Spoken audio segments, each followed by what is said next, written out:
on page 44, 3.5.2. Non-uniform distributed line loads. So we got a little picture that looks something like this.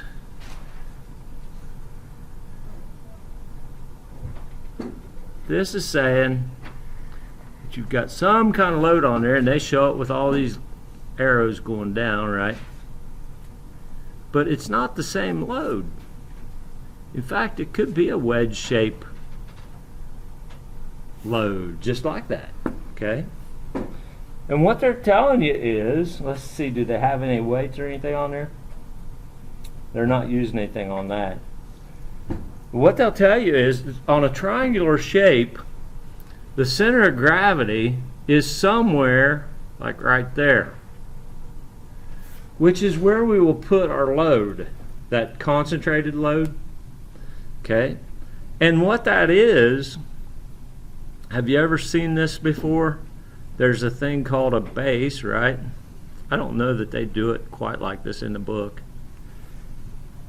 They give it as a length, but it's, you know, there's something about a triangle. It's like base times height divided by 2 is what the area would be, right? So this is the base. Well, that distance right there is going to be the base divided by 3, right? Or 1/3 of the base. That's always coming from the side that is the tallest, right? The height is the tallest there. It's always 1/3 from that side. So if you saw that same picture like this, it's coming from this side, right? So this would be the base divided by 3. You have to make sure of that.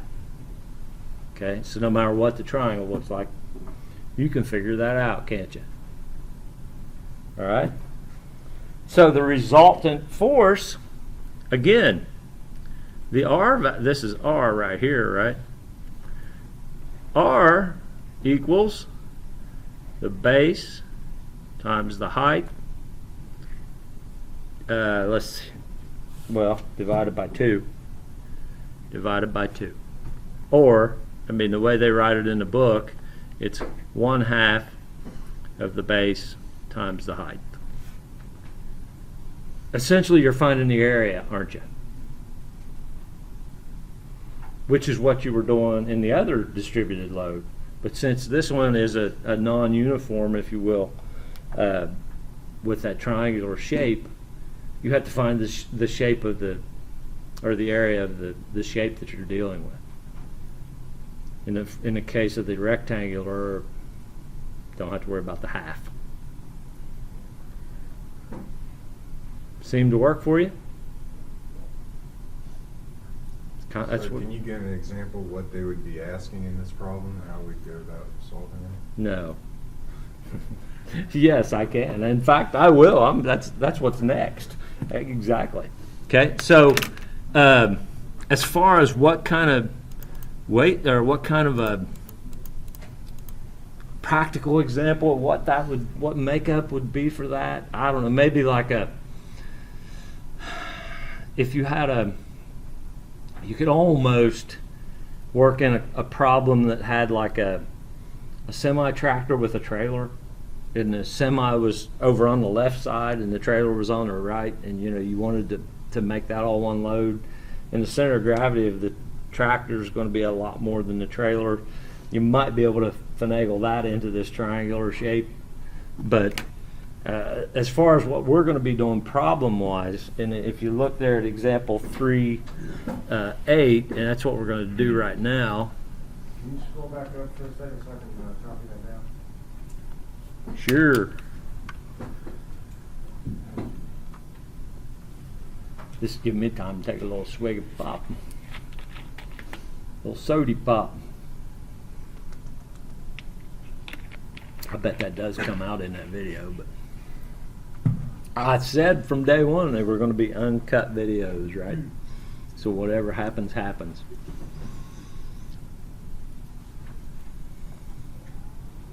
So base divided by 3, that's the distance to the resultant force of the whole system, if you will, of that whole load, that ununiform load.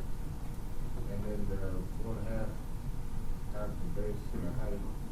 That's the actual resultant force. This is how much, this is, let's say, how much, and this is location.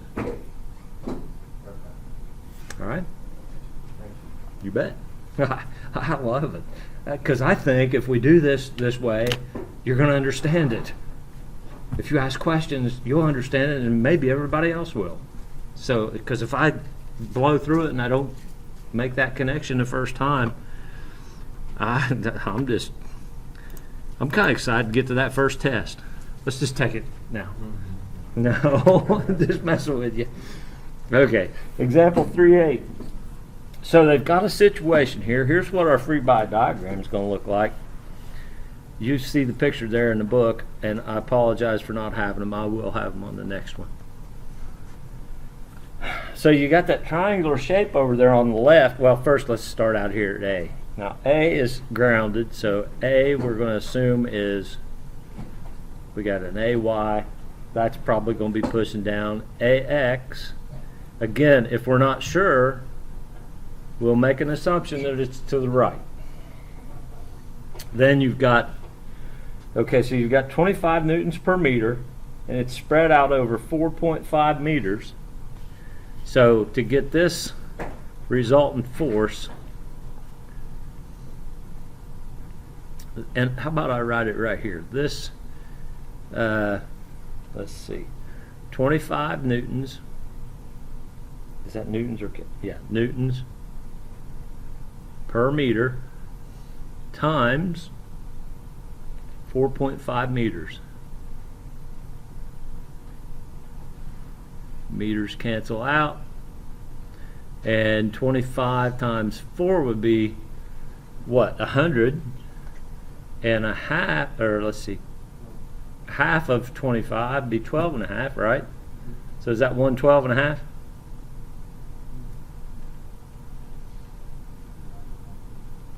Newtons? 112.5.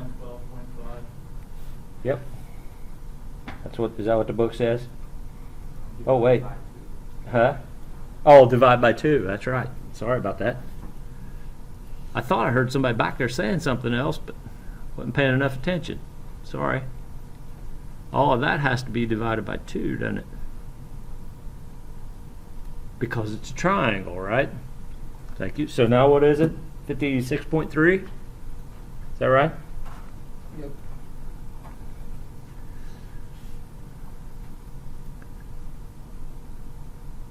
It's probably 56.25, isn't it? But he's using sig figs. Newtons.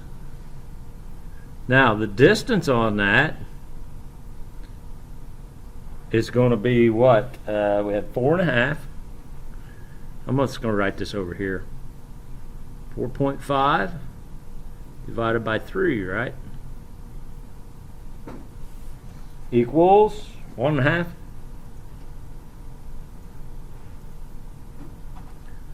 meters.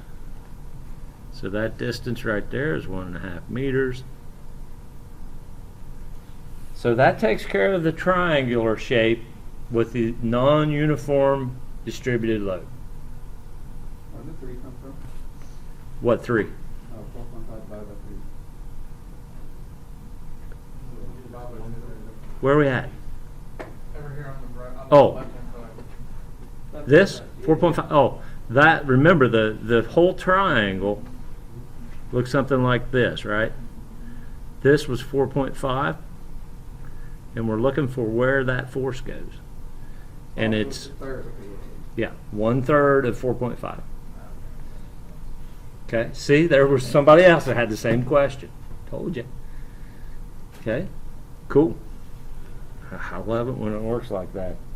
Then we've got a 50 newton meters, or excuse me, 50 newtons force. Can't be a 50 newton meter force, can it? over there, and that distance from A is 5.5 meters.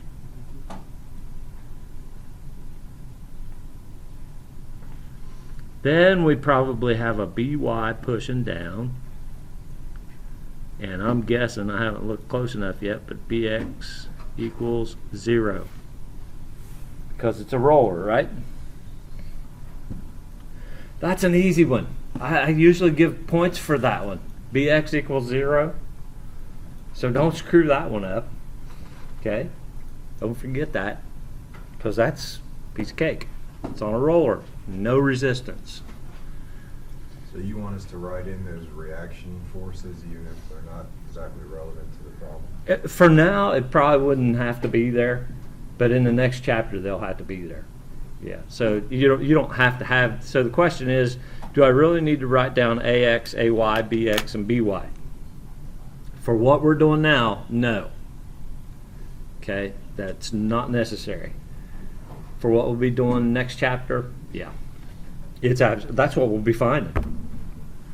So that's the only reason I'm putting them in there, is I want you to start getting used to it. I think the sooner we start that process, the better off we'll be. So hopefully that's not too confusing. Anything else? I think that's it, right? So now all they want to know is, where is that resultant force, or what is the resultant force, and where is it going to be located? So the resultant force, the magnitude, is simply minus 56.3 newtons minus 50 newtons, right? And that'll be if I'm doing my math right, that'll be like 106.3, wouldn't it? Newtons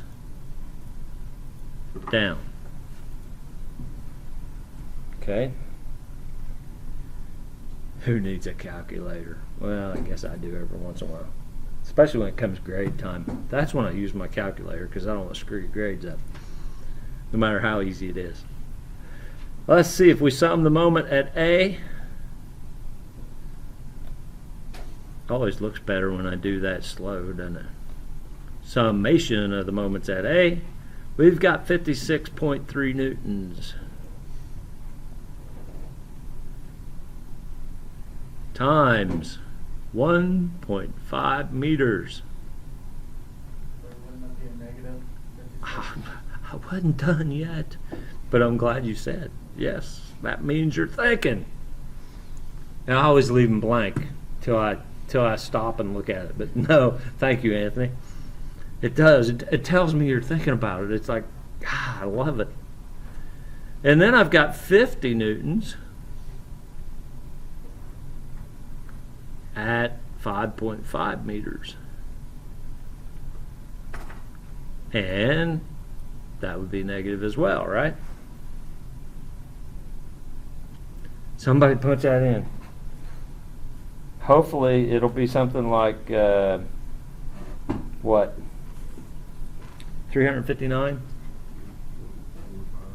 359.45. Okay. 359 point, let's just say 5. Newton meters, right? And that is going clockwise. Then to find the X bar, which is where that location of that resultant vector, resultant vector would be, we'll take the 359.5 Newton meters divided by 106.3 newtons. Newtons cancel out. We're left with meters. What's 359.5 divided by 106.3? Better be 3.38 meters. Hopefully. Here, I wish I could make that scroll up a little bit differently, but I can't. There's the calculations, if you will. Okay. So then what that means ultimately is if we could take one force, and let's see, that was 3.3. So we could take one force that is let's say about right here. It would be 106.3 newtons, and it would be 3.38, was it? Yeah. 38 meters from the left side. That one force would be doing the exact same thing to point A and B as those other two forces. Okay? Wouldn't be doing the same thing to the beam, because the beam would be deflecting differently, wouldn't it? Because the forces they're here and here, or right in the middle, basically. Well, that's going to have different. If you did that, if you were stepping on a board that was spread out, that would be different, wouldn't it? So you know intuitively that would be different. But it's doing the same thing to the reaction forces at A and B. Those numbers are in reference to A Yes. and not in reference to B. Everything's referenced relative to A. And the way you can tell that, Al, is right here. I always signify where my moment's coming from. The moment, summation of the moments at A. So that means everything is relative to this point over here. And then if you remember back here on this one, and get there, I did relative to the moment at B to check it. So everything in this equation was relative to the right-hand side. And that's why all the distances were different. And the directions were different. The load was different too, right? No. No, the load didn't change. On this one, the load can't change. The resultant force is always going to be that. And that's why if the load did change. Oh, that's what the 39 is. We got the 755 and we got the 415. Right. And those numbers should be different unless that resultant force just happened to be right in the middle. But those moment values should be different. But then when you divide by 39, the two moment values should, that distance should add up. Okay. That was just a way to check and make sure it was okay. Is there a particular way we're supposed to write the answer?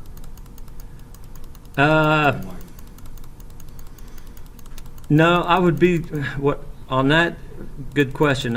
Here's what I would look for. If in that question, if that problem, it asks for what's the resultant force and the distance, the x bar, I would just want to make sure that maybe I'd put a equals r over here and put a box around it, or circle it, and then equals x bar. That would be wonderful for me. And I will tell you this, if I cannot read your printing of your numbers, I will not grade it. Okay?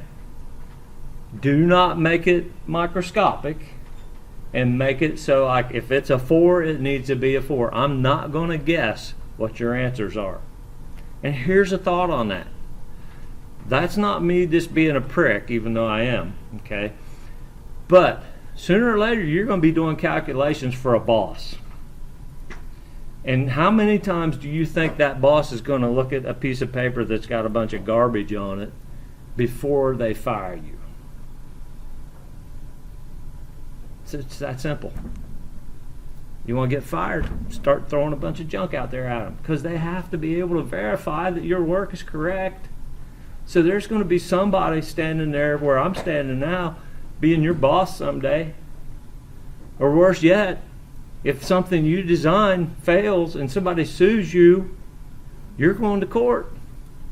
And what if you can't even read it when you go back to court a year or two later? Well, somebody's going to get in your pocket. That's what's going to happen, you know? Somebody gets hurt, you're gonna be- So practice making it so I can read it, okay? And I can read that. I think you can read that. I'd be happy with that. You don't have to make it that big, but you know, I mean, I get some back that it's 1/8 inch or less, and you can't read it. If you're having problems getting paper, I'll supply you with paper. Okay, I don't care how many pages it takes you to do something, and I'm dead serious. I'll give you the paper. I don't care. You paid for a lab fee anyway, didn't you? Sure. I have small question. If we, I know the distance is not negative, but if we calculate negative 359.5 over 1 over 6.3, if we get the negative 3.38 meter, it will be wrong. Just don't use the negative. But why? Just use absolute values. Okay? And again, and if you look at the book, it's the exact same way. They're not using negatives, are they? I don't think. It's just you don't need that negative value in there. And again, you're looking at you're telling me, okay, it's going clockwise or counterclockwise. That is negative and positive, but you don't have to worry about that. I was thinking about that this morning. I was doing something, and I was thinking about the 90 degrees or going the whole 360. In engineering type problems, how many times do we worry about the whole circle? If you're doing a project down in that lab for the design project for your second year, and you're looking at what kind of forces are being put on the frame of a let's say a mini chopper, how many times are you going to be worried about the whole 360 degrees? You're not. You're worried about something between 0 and 90, aren't you? It's just the way it is. So why do we want to worry about 360? And if we're looking at negatives and positives, if we're drawing the pictures right and thinking in terms of what's it doing there, then we'll be okay. All right? That negative just tells us the direction, right? It's telling us it's going down or it's going to the left or it's going clockwise. That's all it tells us. So, and you don't need that for like that 359 doesn't need to show up as a negative there.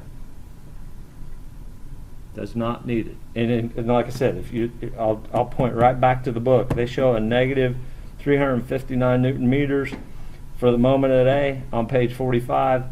And when you do your X bar, it says 359 Newton meters. Doesn't say anything about negative. You just don't have to worry about it. So don't get too hung up on that. Okay? So on this problem, the 106.3, that's our load, that's how much, and the 3.38 is our distance from A, That's correct. and then our 359.5. Is the moment relative to A of that 106.3 Newton resultant. The overall weight, if you will. The overall forces of those two forces. What kind of a moment is it putting on that so that we can take that moment and go backwards and find out where the X value is? That's essentially what you're doing there, isn't it? To find this X bar, normally when we did these two problems, the 56.3, we knew that value was 1.5, right? Then we took this value and we knew it was 5.5. We don't know what this 3.38 is, but we're able to take this 50 newtons and this 56 newtons and find out what would those two do to point A as far as making it twist the moment, right? Well, this force right here, this 106.3, would still have to create a moment of, what, 359.5 Newton meters, right? Because this is the addition of this one and this one still has to create 359.5 meters, or excuse me, Newton meters, right? Yeah, it just looks one. Okay, then that means that if we know that, we can substitute and find out what the X value is based on the fact that, hey, we got the same moment.